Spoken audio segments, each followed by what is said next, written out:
Hello everyone! In this episode, we're covering Bring Her Back. And Karate Kid Legends. We'll also be covering some movie news. Wax on, wax off. Yes, sensei.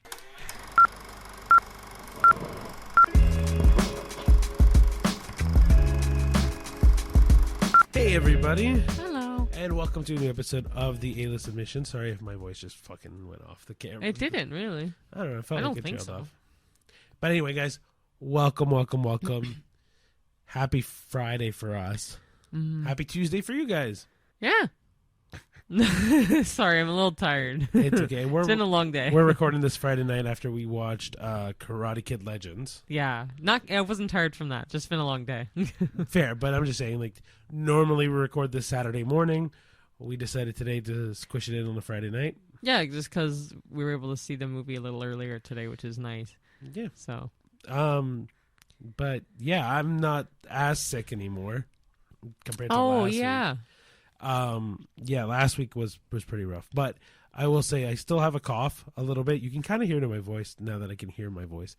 But yeah, if you see a couple cuts here and there, just know that it's because I'm coughing. Yeah, poor guy. Or sometimes I have a sniffly nose still. It's not like a runny nose. A little bit here and there. I noticed for us, our weather right now is really shit. I work some early mornings at my work, and I'll walk in wearing my winter coat because it's so chilly enough for a coat. When I leave, I could wear shorts and a tank top easily. Yeah, so a couple people I know are already sick as well with head colds and whatnot. Yeah, I noticed that too with my work because sometimes I work outside. Like in the morning, I have to wear a sweater or like a long sleeve, and then by middle of the day, I'm like ripping off layers and layers of clothing. I already have issues with my nose because I have a fracture in it. So that doesn't help with the sniffles. Anyway, on that note, we saw 2 movies this week. Whoa. I wanted to tell everybody a little bit of big news for us. So we used to have a pet guinea pig who... No, we didn't. Sorry, pet hamster who passed away. She was my world. Yeah, her name was Remus. Yeah. And if all of you Harry Potter fans picked that up really quick, it's Remus from the Harry Potter franchise.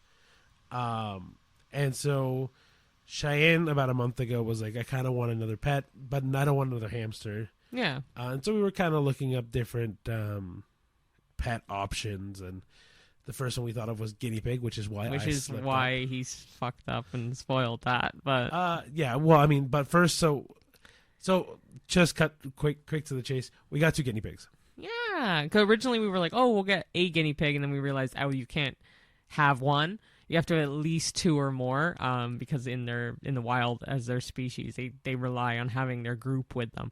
So they're my buddies. Yeah, we also found out in Sweden and in Switzerland, it's illegal to own just 1 guinea pig. Yeah, very true. So our guineas are named Harry and Ron. Again, from? Again, keeping with the Harry Potter theme. I've always wanted, when I'd have my own animals, I had like a couple animals growing up, but independently, like on my own, I would always name them Harry Potter ones. Like I already have a name for a cat. In the future, we want to get a cat. So obviously not at the same time as the guinea pigs. But yeah, Harry and Ron. Ron particularly has red hair. So it just was very fitting, and I'm really happy with them. Ricky bugged me because I kind of wanted to name them their last name. So I wanted to name them Potter and Weasley. In my mind, I still say Potter and Weasley, but I say Harry and Ron. No, not Ron. It's not Ron though. No, it's Harry and Ron. I know. Anyway, it is Harry and Ron, and they're the most, like, the cutest little things. They're about just under around 3 months old. For people who are watching the video on YouTube or Spotify or wherever you're watching this, I'll have the photos of the guinea pigs up on screen. Oh yes. But fun story for our guinea pig travel. Like Cheyenne said, we first were looking at guinea pigs, or 1 guinea pig. Cheyenne had found one at a pet store, and she immediately fell in love with one and was like, okay, we'll get that one. Cool. Goes and starts asking questions just so that way we can kind of do more research before we buy the guinea pig. And the pet shop lady told her, oh, you can't just get one. They're bonded. Yeah. But no, the original one I saw was actually sold. Yes. But usually they had told me if they're not bonded or you don't already have one at home, they really can't sell you any single. So yeah, and usually they have to be of the same gender. So we have two boys, and they're really cute. Yes. But after we got told that you can only have one, we started looking at other pets, and so we looked into chinchillas. Hedgehogs, and that was it. I think it was just those two. Oh no, we also looked into ferrets. a very like in For past for like a second. No, it's because we had I think I talked about it with my mom or something, and she had mentioned ferret instead of guinea pig. But a lot of people say gerbil instead of guinea pig, and I'm like, they're not even close, but I guess by letter. But anyway, yeah, they're very cute, and it's our new thing. Yes, but the chinchillas were also really expensive, so they were like $400 for a chinchilla. But their upkeep is a lot, and they're kind of big for the space we have. So, but also the cage is also massive. Yeah, exactly. And then hedgehogs eat insects, and so that was a real fast deal breaker for us. Yeah. Yeah. Like, So, I mean, I don't mind insects, but I'm not feeding one to someone. see, for me, it's not the fact that they eat insects. It's more the fact that if I were to drop a mealworm or like It's in the room. name. But for me, it's if I lose that insect in the house, I'll be so mad at myself. I had a friend of mine who lost her pet snake in her house for 6 months. They that's found it crazy. near the furnace. Alive, I should say. That's crazy. Yeah. That shouldn't be allowed. No. But anyway, so- yes, we saw 2 movies this week. Yes. So the first one we watched was Bring Her Back. Yeah, we saw that last night, and then, as Ricky said, we watched Karate Kid Legends tonight. Yes, 2 very different movies. Yes. Very different. But if you watched our Popper Flops, you'll know what our instant reaction was to both. Yes, so if you want instant reactions, like if you're going this on the weekend and you're like, oh, I don't know what to watch, the Popper Flops are a good kind of fill for that. Yeah. And then our podcast is good for Tuesday cheap nights. Yeah. Cool. But before we even do any of that movie review stuff, we're going to go into our movie news that we do every week. So, do you want me to do the first one? I will gladly start off because you would need to pronounce the names. Yeah, and as we know by this whole thing, I suck That's at okay. names. So very ironically, last week we had talked about the new Harry Potter HBO show that's coming out.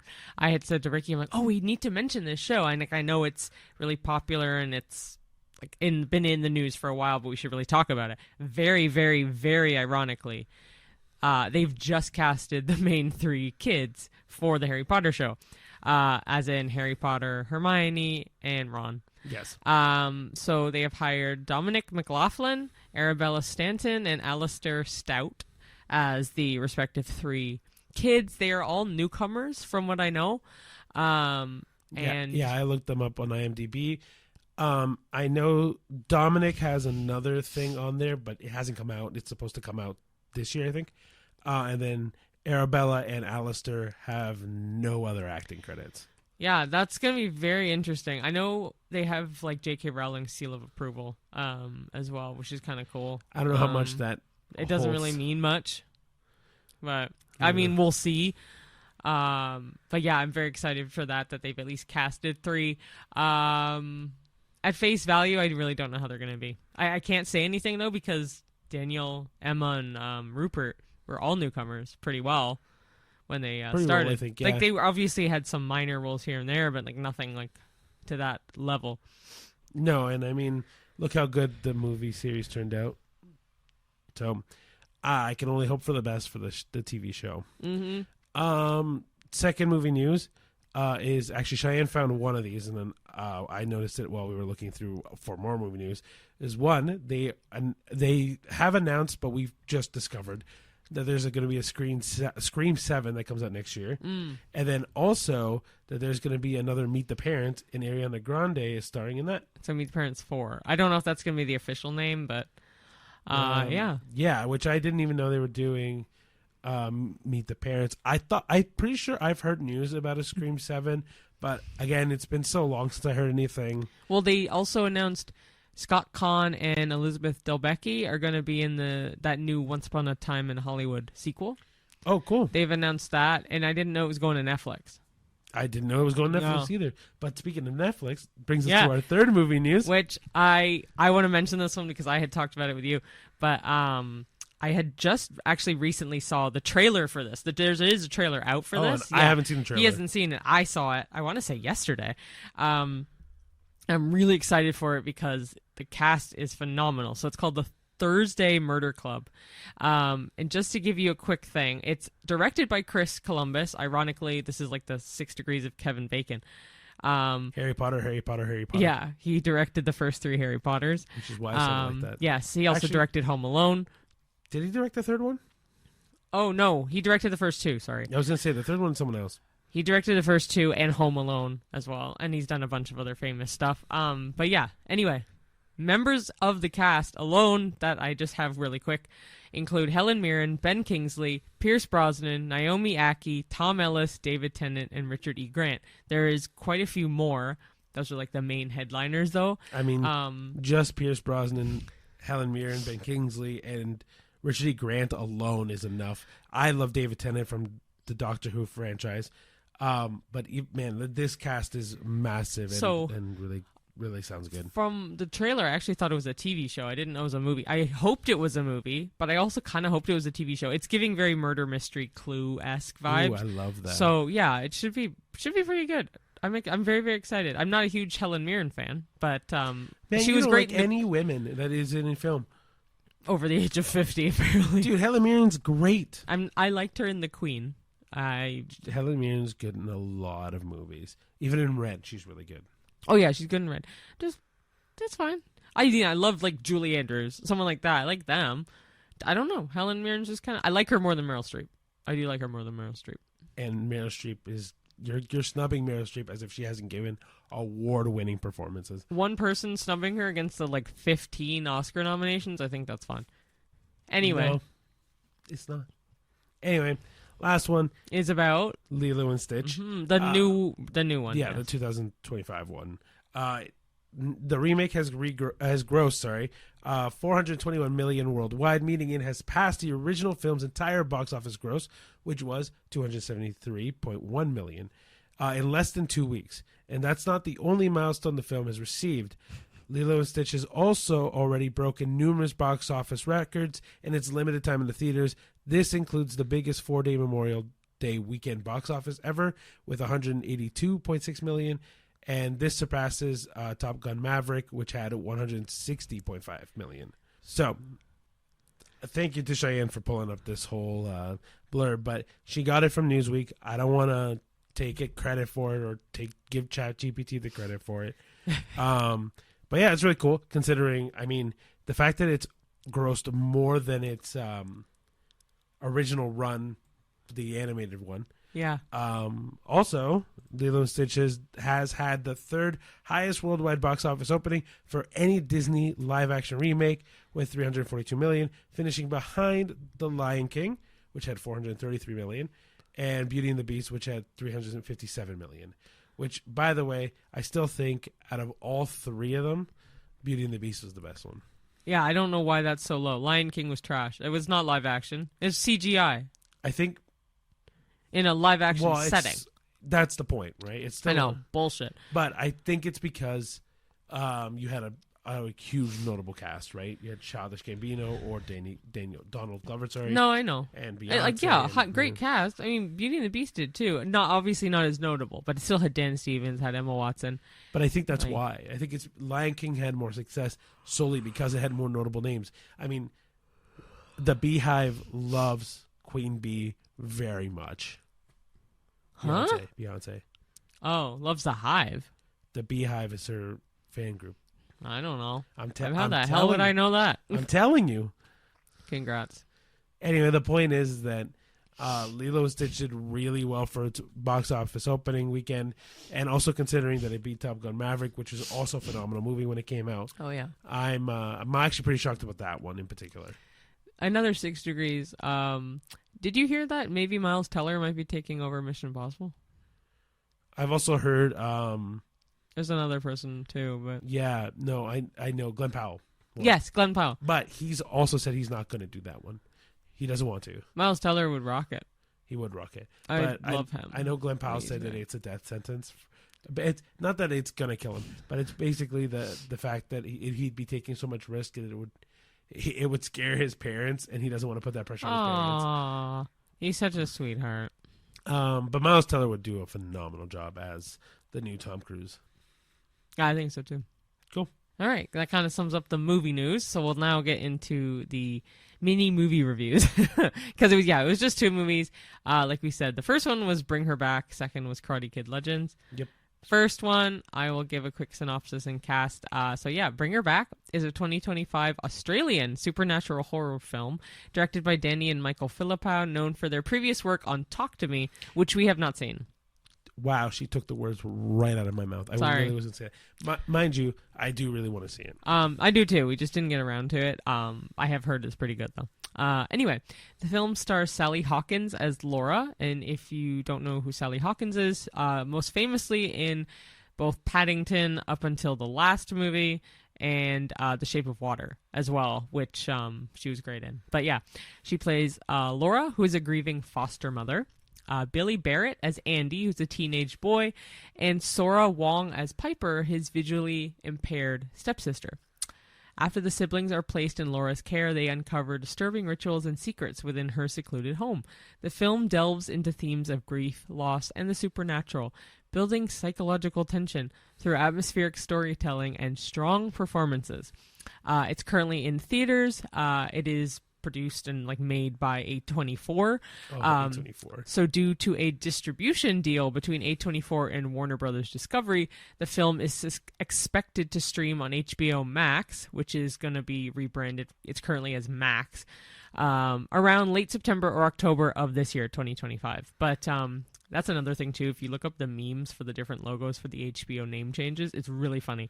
But yeah, which is so weird though that they've called them. They keep switching it back. I do think that HBO Max makes way more sense than just Max. Yeah. Oh, 1,000%. I don't know why they got rid of it. HBO. Like when I hear HBO, I think of Game of Thrones, House of the Dragon, The Sopranos, right? Yep. Yeah. Okay. Stuff like that, though. I think of those shows. Yeah. I hear Max. I'm like, I don't know what the hell Max is. Exactly. Sorry, I'm trying to think of. Yeah, this movie was fucked up. Truthfully, sorry. I this is gonna be one of those movies where I'm trying to recall it because this movie is not that it's bad by any means. It's really unique. Because it's so fucking gory. It's not even the fact that it's gory. It's messed up. The idea of it is messed up. But it's gory in the way that puts such a mental anguish on you. It's no. It's shocking. It's visceral. Yeah, but that's what I mean. Not necessarily are you gonna be traumatized by it. Yeah. But I mean that in the sense that it's so visceral. You feel every without. I mean, it's gory. Everything that when things happen where blood starts pouring and stuff, all the injuries just you feel every bit of it happening to you. Yeah, it's I don't want to give away anything, but I like the way this movie ended? Question mark? Its lead up. Ended. I like its lead up to the ending because it's you don't expect what's coming, and it kind of does happen. You're just kind of like, oh, okay, I see. I agree with you. I think this movie, again, we're really trying to skate around, not spoiling it. I mean, the appeal to this movie is truly, if you like horror movies, if you like the Human Centipede, that's not a good pick. It's not a good pick. It's fucked up. It's fucked up, but I don't agree with that. Okay. I feel like the Human Centipede caters to You haven't seen it. No, I haven't. But when I think of Human Centipede, I don't think, oh, this movie is a good fit for that. This gives me vibes of there's a horror movie with Finn Wolfhard. Is that the one with the girl from Yes. Terminator? Yes. Hereditary. No, it's not Hereditary. That's the one I'm thinking of. Finn Wolfhard's not in Hereditary. So the movie I was thinking of was actually Hereditary, but that's with Alex Wolff. I sometimes get Finn Wolfhard and Alex Wolff mixed up, probably because of their name. Fair enough, but they also kind of, not that they look exactly alike, but they have the messy hair. Yeah. The movie with Finn Wolfhard and Mackenzie Davis is called The Turning. It kind of gives me vibes of both of those, but just way gorier. I would agree with Hereditary though. Right? Yeah, Hereditary just feels that that's way more. less gory, more culty. Or even like Actually, about the same culty. like Midsommar is kind of in that realm Yes, as well, but not, yes. like this I feel is Gorier. It's creepier. Like That- it's creepier in the gore, whereas Midsommar is creepier in the cult of it. But the one thing that both movies do really well is they don't shy away from anything. They just Like, keep going, and I love A24. For the most part, like obviously I was iffy on Death of a Unicorn. See, and I really like Death But of the Unicorn. like looking back on it, it was one of the better movies we've seen still kind of this year. Yeah, but see, I think A24 does a really good job at any movie they do because I'm pretty sure A24 also did Everything Everywhere All at Once. No. Yeah. Okay, cool. A24, not that I think you're really listening to this, but if you are listening to Hey, this, don't say that. You never know. if you are listening to this, like bravo, man, you're probably the studio of all studios at the moment. Yeah, I think thank you, Jim or Bill or Bob or whoever's working there. why are they all men? Lucy, Fair. Lisa. But anyway, no, like A24, every time I see an A24 logo come up, I know I'm expecting something that's going to be vastly different than what like Universal or Disney or Warner Brothers usually approve. Yeah, and we always make sure to get to the horror movies, like we mentioned last time, for the previews, and that didn't disappoint either. I don't remember them, but Cheyenne remembers them. There's one that we really liked, and I can't remember the name, but it's coming out, I want to say in July. June or July, but I had never heard of it before. If I find out what movie we're talking about, I'll put it Just in the YouTube or Spotify video. Keep it as like a heads up that if you do see, or you should see, Bring Her Back, you may see a trailer for a couple movies that are pretty good, including The Life of Chuck, which I'm curious how that's going to turn out. But Not a horror movie, but also not a horror movie, just a movie. But honestly, it still. looks like a drama, and I'm It kind gives of me- excited about it. Gives me vibes of that movie that everyone thought was like a Forrest Gump dupe. Oh yeah, the one that took place in one room. Yeah. Tom Hanks and Again, Robin Wright. Whatever. Whenever the movie is, I'll put it on the screen. Yeah. Back to this movie. Yeah, it was very messed up. I thought Sally Hawkins did a great job. I think everyone did a good job. Everyone personally. did a good job. I really liked Andy, the brother. I like the relationship between Andy and Piper a lot. Because I feel like that is what the whole movie hinges on. And even like, without going into the too much spoilery zone, I really do like how that dynamic ebbs and flows. Right? Like, But there are a couple movies that I'm thinking of, and I can't piece together which ones this movie reminds me of. But it does remind me of a couple specific horror movies. If I ever think of it, I'll get back to you. But and then, did you mention Ollie at all in this or no? Okay. Watch out for that character. Ollie. Ollie Oliver. Oh, man. Ollie. He got mainly Ollie, so. Yeah, he does a phenomenal job at acting in this movie. Yeah, the kid who plays Ollie / Oliver, his name's Jonah Wren Phillips. He was in like an episode of Sweet Tooth. He was in a thing called Afterlife. He hasn't been in much other than that, really. But Great. phenomenal actor. Great job. He put his whole back into this role. Like, it was so well done. No spoilers. Fair. But I just think, like, the movie just does so well around him. No, it's a great job and a messed up movie. Like, you get watching it. But I love that with horror movies. If it can make me do that. Because it's been rough get-go trying to find good horror movies this year. I was going to say especially this year. I'm like, come on, give me something. And this was definitely something. Yeah, this is one of those movies where it's like a car wreck where you want to look away, you just can't. I don't think it'd be like a car wreck, but Well, a lot of people say that. That's a saying. I haven't heard that saying of a car wreck. Car wreck, car accident, whatever it is. The idea is that this movie is so like squirmy, like you want to look away, but you really can't look away, and it makes all the hair in your arm stand up, and it is a really good horror movie, but if you can't take any gore, do not watch this, please. It does feel like it takes a little bit of time to get to any point in the movie as well. But because at one point I looked at my watch and it was only 50 minutes in, and I'm like, oh my gosh, we still have an hour. But like, it obviously builds up to something, and boy does it ever.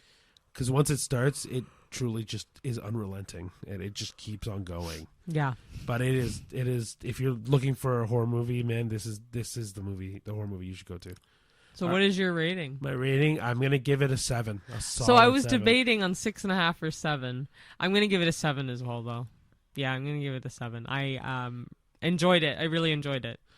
Yeah, and I'm not a horror movie person by any means, but No. I felt like this was one of those experiences where, even though I'm not a horror movie person, this deserves a 7. Yeah. It is so good at its craft that it deserves a 7. Oh, 100%. Yeah. No, it was really, really good. All right, so now we'll go into Karate Kid Legends, which I was so super excited for, because for me, I'm a fan of the Karate Kid series. I've been watching the show. For whatever reason, I didn't watch season 4, but I'm gonna get to that eventually. Cheyenne, though, had not seen anything Karate Kid. No. And so to prepare with the little time that we had, we watched the original Karate Kid, and then we watched the 2010. Yeah, the one with Jaden Smith and Jackie Chan. Mostly just because both Jackie Chan and then obviously, if you hadn't watched the original Karate Kid, how the hell were you going to watch this one? And so, yeah, so Cheyenne was kind of prepared for this one. But yeah, we'll get into the synopsis. So Karate Kid Legends is a martial arts drama directed by Jonathan Entwistle. Yeah, Whistle, right? Yeah, Entwistle. Yeah, it's all right. I thought I was going to butcher that name. The film follows Li Feng, played by Ben Wang, a kung fu prodigy who relocates from Beijing to New York City after a family tragedy. Struggling to adapt to his new environment, Li finds guidance from his great uncle and mentor, Mr. Han, played by Jackie Chan. When Li faces challenges that require more than his kung fu skills, Mr. Han seeks assistance from Daniel LaRusso, played by the infamous Ralph Macchio, the original Karate Kid, to help Li merge different martial arts styles for a pivotal competition. The cast also includes Joshua Jackson, Sadie Stanley, Ming-Na Wen, and Aramis Knight. Karate Kid Legends is currently playing in theaters and is available for streaming on Netflix later in 2025. Yeah, expected to be available, yes. Cool. Anyway, all that is to say that I love this movie. As a fan of the Karate Kid series and of the TV show, this really does feel like a modernized version of the original Karate Kid. And I say that with even the Jaden Smith version supposedly being the modern version, this feels like it's a nice homage to the 80s version or the original, but it also felt very artistic and very, for me, very like Street Fighter-esque as well. Like there was a lot of like graphics on screen and a lot of like almost like graffiti style-esque. Like Cheyenne, I know, mentioned that it looked like what was it, Spider-Verse that you said? Spider-Verse or the Ninja Turtle Mutant Mayhem. That's what I was thinking of. Yeah. Like those, like a live-action version of those. Yeah. But even apart from that kind of art style, seeing Jackie Chan on screen doing what he does best as kung fu fighting, but then also seeing Ralph Macchio come back and love Ralph Macchio. Dude, he looks the same. He does look like a kid, an adult version of the kid. Yeah, like it's really weird. But man, like it's weird to see those two come together, and it just, this movie is funny. This movie is action packed. This movie is kind of cheesy. This movie is sad. Like it's emotional. It is, man. It gives you something to fight for. But and it's fun, man. Yeah, sorry. You You can go ahead. Okay, I was gonna just give my opinion before you probably said everything. Go anyway. for it. One thing I thought was kind of funny. I told Ricky this when the movie ended. Was Wang? Definitely reminded me of an Asian Jesse Eisenberg. Like he sounds just like Jesse Eisenberg to me. I couldn't get that out of my head, but he was really good too. Though he had an awful almost unibrow that he could totally chop off. Sure. That bothered me throughout the whole movie. I'm like, oh, they're so close together. I know Cheyenne even told me that he was in, what was it, American Born Chinese. Yes, the show, and then and I was like, oh, I remember seeing it on Disney Plus, and I wanted to watch it. And then Cheyenne told me it was based on a book, right, or a comic book? Yeah. I think it's a manga. I want to say it's a manga. I do want to read it though, read it. But yeah, I think that this captured kind of like what I said earlier, like very cheesy 80s style, but then mixed it with like a modern flavor, modern twist to the whole karate or martial arts movie. Yeah, it just, to me, was a lot of fun. I really liked it. I thought it was a really, really good movie. That's what I was going to say about it earlier. It had absolutely awful CGI.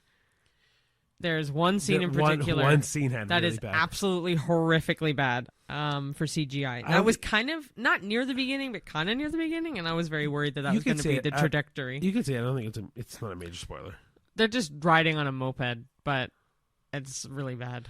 They sit in front of a green screen, and you can see the green screen. Well, not the green screen, but you can see their outline. Yeah, literally though, and that it was quite near within the first maybe 20 minutes of the movie. And I was like, oh boy, this is not going to turn out well. But honestly, one of my top favorites this year. Yeah, it's definitely going to be in my top favorites this year, I think. This is going to be one of those movies where at the end of the year, I'm going to be like, oh, I kind of want to rewatch this. Oh, yeah, I would rewatch this. Well, you can watch it later, potentially on Netflix. Yep. And then, honestly, this just makes me go, oh, Cheyenne, we got to watch Karate Kid Part 2, Karate Kid Part 3. Yeah. I definitely want to. It's just I'm happy I at least saw the two notable ones, and I would watch Cobra Kai, like all the stuff, because it's really good. I do like martial arts. I've never watched Karate Kid prior to this, and now I did. But prior to all of this, I already liked martial arts, and I already loved Jackie Chan. So it was just nice to see him in his element, and seeing Ralph Macchio. Also adorable. So for those that don't know, Ming-Na Wen plays the mom in this movie. She is the original Mulan in the Disney animated movie, but then she makes a cameo in the live action. Yes, but anytime I see Ming-Na Wen, because I've seen her in Marvel Agents Shield, Mandalorian, Book of Boba Fett. Yeah, I get super excited because I know she's really good at martial arts under her own right, but she's also, to me, I don't know why. Maybe I hold on to this a little bit more, but I always see her as like, I'm like, man, this is one badass woman that really takes is to me like a Hollywood icon. Why do you say that? I don't know. Every time I see her, like she doesn't do anything badass. I mean, she's not in this movie in particular, but she in Book of Boba Fett, she's a sniper. But even in Agents of Shield, she does all of her own fighting. Cool. And she's but to me, every time I see her, I'm like, oh yeah, there's Ming-Na Wen. I get really excited. That's awesome. Yeah. That's cool. Yeah. Rating for me, I'm gonna give this an 8.5. Oh, cool. My initial reaction was, ooh, I want to rate this an 8, and I'm like, oh, isn't an 8 though? But no, fuck it. I'm gonna give it an 8. I'm really happy. Oh, you did it lower than me. I'm surprised. I was. The thing is, right, is this is a really good movie. I want to give this more thought into whether or not this is closer to Sinners, closer to Mickey 17. Oh, what did I give Sinners? That's what I mean. I don't remember. I think I gave it a 9. Ooh, okay. I'm going to retract this to an 8.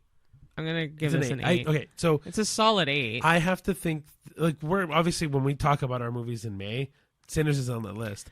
So, like, that's what I mean. Like, I also want to think about, like, for the year, isn't Mickey 17 going to beat this out? Is Novocaine going to beat this out? There's movies that we've seen that I can't even think of right now. Yeah, I know. Like, this is a really good movie, and especially because, I think you told me this, but I think I've read it too online, that critics don't like this movie at all, the Karate Kid movie.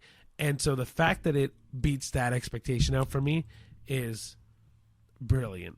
All right, so that's everything movie review related. So I would say if you're into a horror movie, definitely bring her back is what you're looking for, unless you don't like gore. But I would say if you're looking for an action-packed kind of comedy, definitely Karate Kid. Yeah. 100%. But honestly, you can't go wrong with either one this week. Both movies were really good. Yeah. Really I enjoyed think so both too. this week. But Cheyenne, I don't know if it's going to make it into the podcast, but we did talk about it briefly earlier. What is your movie of May? We'll do number 1 first. What is the best movie of May? Well, I'm going to read them out. Sure. Or we can let's do that crisscross first. it, or Cool. does it matter? All right, you go first. You say one, I'll say one. Okay, Thunderbolts, Clown in a Cornfield, Fight or Flight, Shadow Force, Final Destination Bloodlines, Hurry Up Tomorrow, Lilo and Stitch, Mission Impossible, The Final Reckoning, Bring Her Back, and Karate Kid Legends. I'm going to say Final Destination Bloodlines. Is the best one this month. For me, yeah. Oh, shh. What? Wait. Why did you... I need to see them. Let me see the movies. Yes, we have the list on our letterbox, just going through it. Yeah, go check out our letterbox. They're all updated now, ready to go. I mean, the worst one is fine. It's the best. Like, worst one we know. Best one for me, it's still Final Destination Bloodlines. That was brilliant. I mean, I liked Thunderbolts. I'm tied with. I have 3 in my head that are. Whoa, what 3? The Final Destination, Lilo and Stitch, and what? And Karate Kid. Oh, fuck! You forgot about Karate Kid, didn't you? I did. Those are my 3. I'll knock out Lilo and Stitch. Okay, let's on the count of 3. We'll say the one that our gut, like heads or tails, kind of got. All right. Okay. Oh, fuck. Okay. 1, 2, 3. Karate Kid. Yeah, Karate Kid. I think is the best of me. Yeah. And look, there's no shame. I will say, Final Destination is a very fucking close second. Like they're both really good. Best horror of the month is Final Destination. Yeah. Whoa. Ooh. Oh my god. Yeah, I would agree with it. I'll agree with you. Well, but it's because to me it's more lighthearted than it is gory. Well, I know it will pick for the worst of May. Oh, without question. 2, 3. Hurry up tomorrow. If on Letterboxd, so on Letterboxd you can do 0 to 5 stars. We never give anything 0 because it needs at least something. So Hurry Up Tomorrow. That's not true. What? I think we're gonna find a movie that's a 0. I said this before. Hurry Up Tomorrow is half a star for us. And I think we gave it half a star because of the acting of The Weeknd or the Abel. cast. I think both Abel. I don't know how they got Barry Keoghan and Jenna Ortega to do this movie.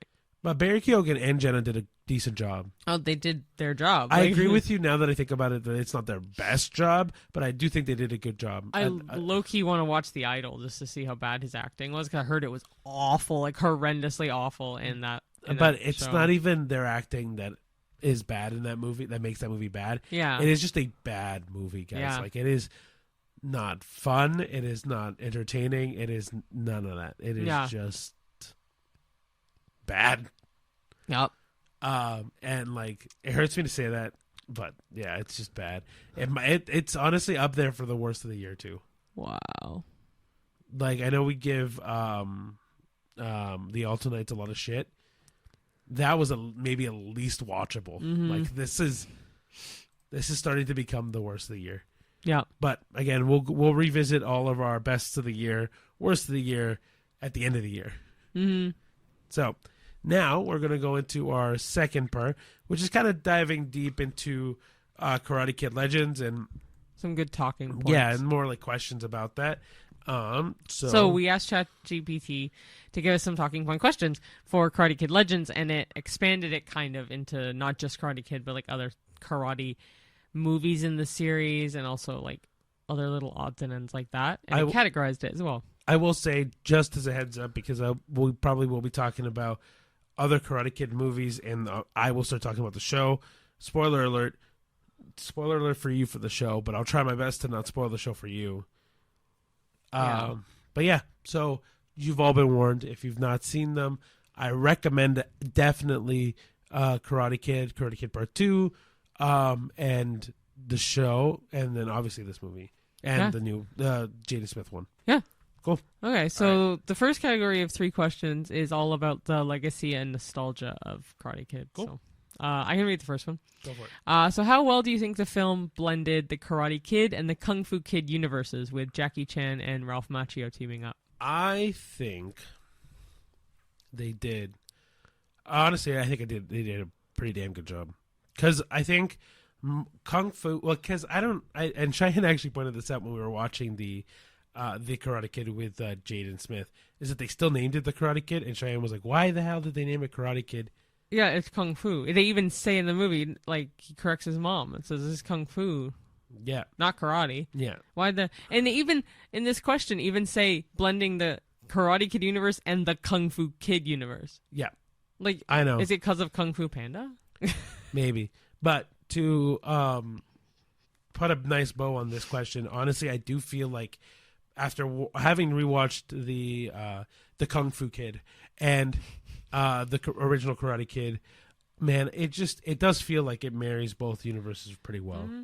Like, my only gripe with this is, I think for me, I would have liked a little bit more of karate, but that's just in this movie? In the newest movie. Oh. But that's my own thing.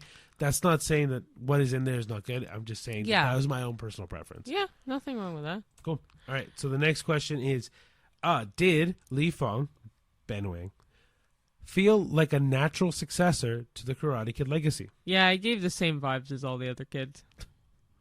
Like, definitely gave Danny LaRusso vibes, definitely gave Dre Parker vibes. I see it.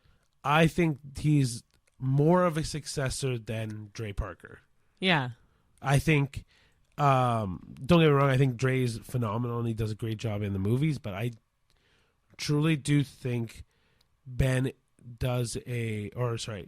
Fong does a really good job at being this kid that then teaches other people. Yeah. Like, and I think that's a thing to me that goes, oh yeah, this has legs to go. Yeah. Right? Because, like, obviously, like Daniel LaRusso Daniel LaRusso.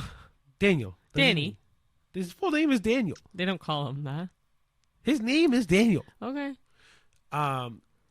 Daniel does a great job at, like, obviously passing that on to other kids as well, right? So I think it's really good that Ben is already shown off the bat to have taking on the teachings from Mr. Han and passing that on. Mm-hmm. No, I agree. Okay, so when it comes to fight choreography, were the action scenes, do you think, more stylized or grounded, and are there any moments that stand out in the movie? There are for me. Can't really mention it. I'll just say it involves one specific move that Lee does, that he learns from his brother. Yeah, that was a really cool move. Really cool move, and it's very important to the movie. Oh, I will say, I'll mention this one because it's definitely in the trailer. This one, without spoiling anything, is in the trailer. So there is one scene where Li Fong is fighting in an alleyway, and there's one kick that he does is really fucking cool, where he basically grabs onto a scaffolding ladder, spins around, and then kicks a guy in the chest. Yeah. In the trailer, I promise you I'm not spoiling anything. Yeah. But it's really cool. Were they more stylized or grounded than the last few movies? I think they were definitely more stylized. I think the filming in general is more stylized. Yeah, it is. Like, but not in a bad way. I think it highlights the kung fu and the karate very well. Yeah. Right. And I feel it feels more modern that way. Whereas, like, in, like, the original Karate Kid, you could tell it's an 80s movie. Like, everything about it. Oh, yeah. And even in the newer Karate Kid with Jaden Smith, that one even has some of the stylized fighting scenes that this movie does as well. Yeah. Yeah, I think it definitely makes it feel more modern, more actiony, more compelling, I think. I agree. Yep. Okay, so did Ben Wang bring enough depth and relatability to carry the franchise forward? I don't know about depth. Definitely relatability, but I don't know if they're going to keep going with the franchise. Why not? I don't know if he has enough strength to carry it forward, to be honest. But I mean, like, he did a good job, and I liked him. His character was really sweet and, like, nice and all that, and he was definitely relatable. I don't think there was enough depth. At least in a 90-minute movie, there wasn't enough depth. So This is where I'm going to disagree. Sure, I don't care. That's fine. I think he did a really good job at carrying this movie. And if they decide to do more movies, it'd be really good. I think kind of like a Karate Kid 2 situation where they go to Japan. Him going back to China would be very cool to watch. Or him going to California to help. So I did ask the question about Joshua Jackson and Sadie Stanley, who are Victor and Mia in the movie.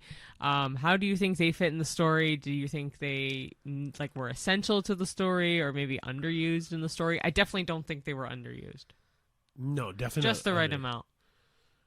I think they play well. Okay, so we'll talk about Sadie Stanley in particular first. Yeah, Sadie does a good job at being the similar character to, I now don't remember what's the actress? Her original name. Elizabeth Shue is the actress's name in from the original Karate Kid. Cheyenne's really good with older actresses and older actors' names. She was Jennifer in Back to the Future 2 and 3. Yes. So, what's her name? Elizabeth Shue. I almost said Sadie Shue. That's why I was like, no, it's not. Oh my gosh, like Sadie Sink. Yeah. So, Elizabeth Shue, Sadie plays basically the same kind of role, right? Yeah. It's important because he needs motivation, but it's not necessarily like that. It's not really a spoiler for anything. It truly is. You need your main character to have some sort of motivation for the rest of the movie, and actually, both Joshua Jackson and Sadie do a great job at being that motivation going forward. Without them, you don't really have a second half of the movie, right? Like the first half of the movie, they're in it, and it's good that they're in it, and it makes sense that they're in it. But the second half, without them, there literally is no second half. Yeah, true. All right. So, was there a compelling antagonist, or was the conflict more internal/personal? There's definitely an antagonist, Connor. Yes. However, I definitely think there was a lot of internal conflict with Ben, Lee, the character. There's definitely a lot of internal. I think it's more personal. I do think it's more internal than it is external. Yeah. Right? Like, I think Connor is a good villain that he can just beat the living shit out of. But at the same time, like, I think the things that really affect Lee are way more internal. Yeah. Without spoiling anything at all. Guys, this has been fun to try to say all these without spoiler. Okay, when I cut this together, just a heads up, I might have said it already, but like, sorry if we spoiled this movie, but I will say it's fun to talk about this movie. This movie was really good. Yeah. No, it was great. And like, when you think about comparing it with other movies, like, how would you compare it with the first original from 1984? They're very different, but at the same time, a pretty similar. Like, the biggest things for me is each movie fits well with its time period, right? Like, Daniel LaRusso and Mr. Miyagi worked so well together in the 80s, and that movie could not be shot any other way than how it was shot in the 80s. Like, I couldn't imagine Danny doing wax on, wax off on an old car, him driving it down to go pick up Elizabeth. Like, everything about that movie, the brilliance of that movie works so well with the landscape of the 80s. 100,000%. I think he's adorable, and he's still handsome now. Like, I agree. And she was so cute. Like, but I don't think, and I mean this seriously, if that movie was shot in the 90s, was shot in even the 70s or 60s, would not have worked. No, it would have been too much like maybe like Grease. It was the perfect time to release that movie, and everything worked so well together. But that's like a lot of movies from the 80s. I agree. I mean, Breakfast Club, Dirty Dancing, 16 Candles, like, they're all Ferris Bueller's Day Off. Why are you just listing John Hughes movies? I know. That is the 80s. It's John Hughes, but aside from that, it's not. You literally mentioned the 4 John Hughes movies back. I did say Dirty Dancing though. You did. I forgot you said that. But compare that movie, the 80s legacy movie to this, I think this does really well. Like, I think this movie is just more modern. Like Okay, then how would you compare it to 2010s? This is better. This takes the modern version of Karate Kid and brings the style up, makes the kung fu moves more exciting. Yeah, instead of karate, though. That's what I'm saying. It's interesting. Sure, but they're both. But also, like, let's be real. This is a very kung fu heavy movie. So I'm not trying to be rude or anything. I don't really know the difference between karate and kung fu. That's fair. And at one point, you see them do both in one scene in this movie, and I still don't know what the difference was. So I would love to learn that. But all I'm gonna say, truthfully, is that if we do kung fu movie to kung fu movie, this one is better. Yeah. The characters to me are more compelling. The story is more exciting. The fighting is way better. Yeah. I think this does that little push more. The only thing I like more from the Jaden Smith one, well, side note, Jaden Smith's acting is so good in that one. He does a good little job. That I love that movie just because Jaden Smith does a really good fucking job. But Jackie Chan's character, you learn so much more in that one. That's something I feel like you miss out on the new one. But then also about the Jaden Smith one is I do feel that it feels just a slight bit more emotional. But again, the Jaden Smith one is a almost shot for shot remake of the original Karate Kid. This kind of is too. Different. There's moments where it's the same. That's but why I said kind of. This one's further apart from the Karate Kid than Jaden Smith's to the Karate Kid. Okay, so yeah. This you could be able to answer. I couldn't, but it asked how you'd compare it to Cobra Kai. But apparently, this does take place right after Cobra Kai. 3 years after Cobra Kai. Right after.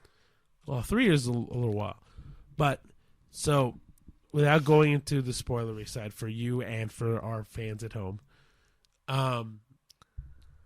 Cobra Kai is basically a redone 80s version of Karate Kid, just told through Johnny's eyes, right? And but it's years later. Like it takes place in modern time, but it has an 80s feel. This doesn't have an 80s feel. No, it has a very modern feel. Right. So that's the biggest difference. Is Cobra Kai has the cheesy shit from any kind of like karate movie from the 80s, but it's also a dramatic teen soap opera at the same time. So this didn't feel like a soap opera. This is way more modernized. And I'll truly admit this, the fighting is way better in this movie than Cobra Kai. Yeah. Oh, I agree. No, I agree. One question I'll ask you is, compare this to an animated movie like Kung Fu Panda. Yeah.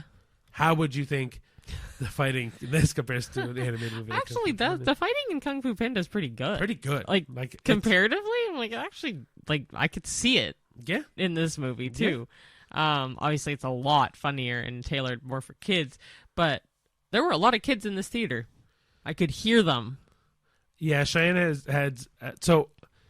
To Cheyenne's credit, Cheyenne one has we think is undiagnosed ADHD, and two, she has a little bit of hearing impairment in one ear, and so for people talking, people screaming, not screaming, but people talking, laughing, and then any visual, honestly, like checking their phone or bright screens, I'm like pulls right out. But like, it's a kid. I understand that, but at the same time, shut up.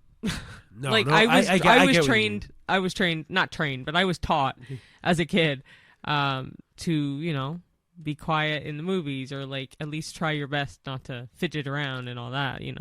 Yeah, and then also to your credit too, like the beginning of this movie, because we know, especially by the synopsis, that Li Feng moves from Beijing to New York. Yeah, is in Chinese. And so subtitles are. It's good. Like, I'm happy they had subtitles in this movie. This one, yeah.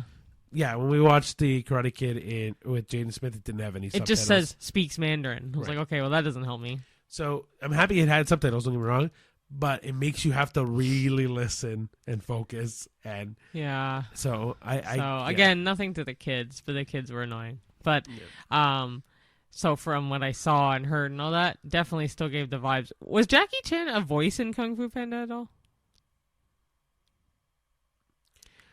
No. I was gonna say was he the old turtle, but that's the guy from Seinfeld, the Chinese restaurant episode. No, it's not. Seinfeld 4? Yeah, Nope. Is that not him? No, that's the dad. Oh yeah, okay. I want to say, isn't Jackie Chan the crane? No. Is he the red panda? No. What red panda? No, that's Dustin Hoffman, isn't it? Okay, so just a quick edit, but Jackie Chan is in Kung Fu Panda as Mr. Monkey, yes, which makes it even better. I already know. The crane is an actor. I'm fucking forgetting. What's his? James Hong. No, the crane is. The crane. The crane is the guy from Alvin and Chipmunks. I know, David Cross. I didn't even see it on there. It was David Cross. I wouldn't know. Yeah, so Mr. Monkey is Jackie Chan. So there is a bit of that in it. So I could see maybe why I see similarities as well. But no, I definitely see similarities. The karate moves, kung fu moves, sorry, for sure. The music, no. Not to this movie. No. It's very modern music in the Karate Kid Legends movie. But, good though. Yeah. What are your thoughts on that question then? Compare it to Kung Fu Panda. The difference is Karate Kid is realistic. Kung Fu Panda isn't. And Yeah. I think that's the biggest thing, right? Like, and there's liberties taken again in that same realm. Yeah. Like Kung Fu Panda. Like, I love Jack Black, but Skadoosh is not a kung fu move. No, it's not. That's the kid area. Right. The actual physical moves I thought were they're decent. well done. Like, don't get me wrong, it's animated well, and it does capture kung fu in the same breath. Yeah. Like, it's very well done. The difference being is a kid will look at Kung Fu Panda and go, "Oh, that's just a talking panda that does martial arts. This probably isn't real."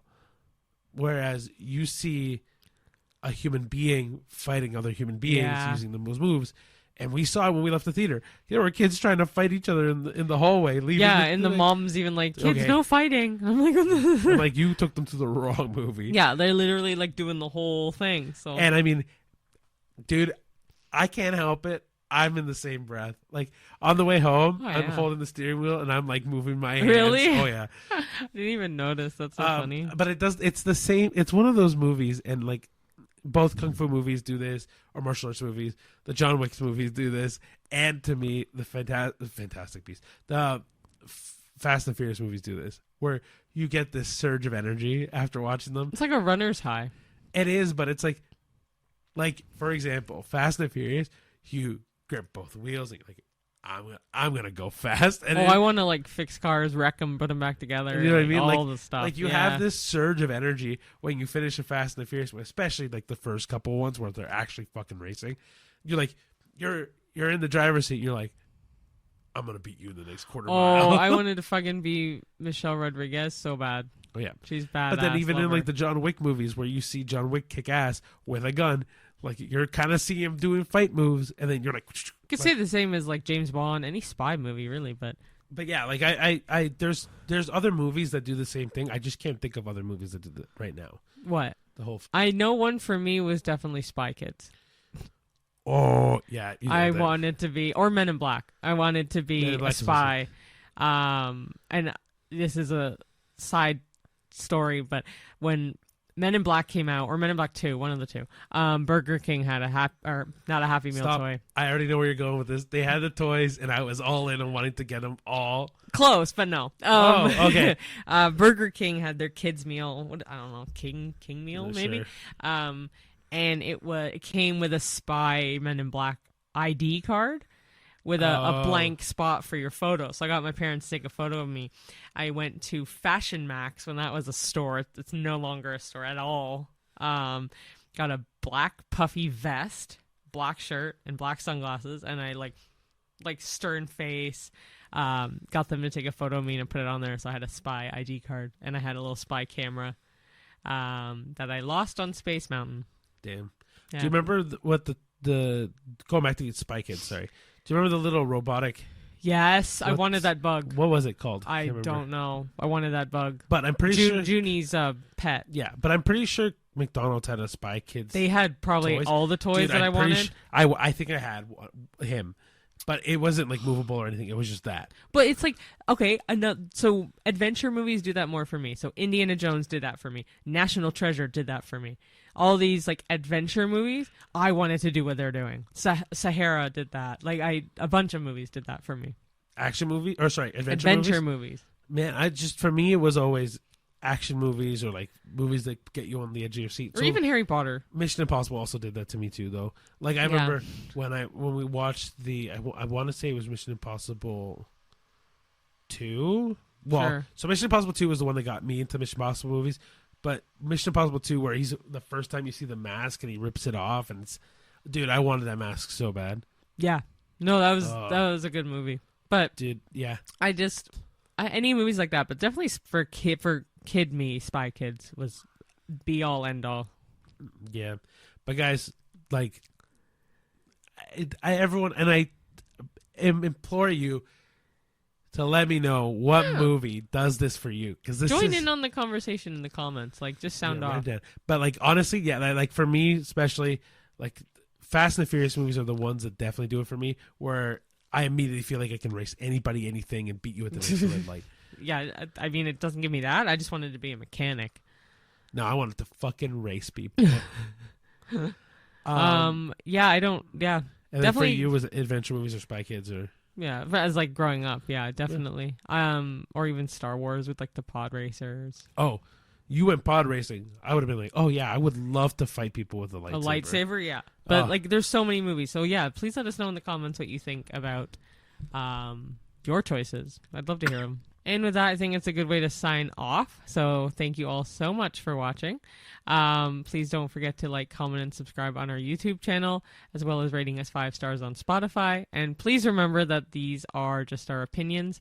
We have our own just like you do. And if you like them, great. If you don't like them, great. Just let us know in the comments, or answer any questions that we asked each other in the comments. And if you do see any of the movies that we talk about, let us know what you think, or even tell us your favorites of the month of May.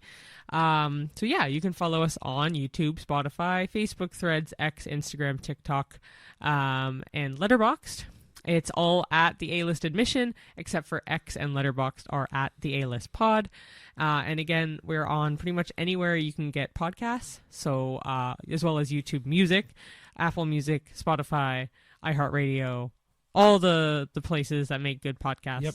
That would be us. Yeah, thank you for listening. Thank you for loving us. And thank you for stepping in, getting your Admit One ticket to our 21st episode. No, this is the 22nd episode. 22nd episode. That's why we're not counting anymore.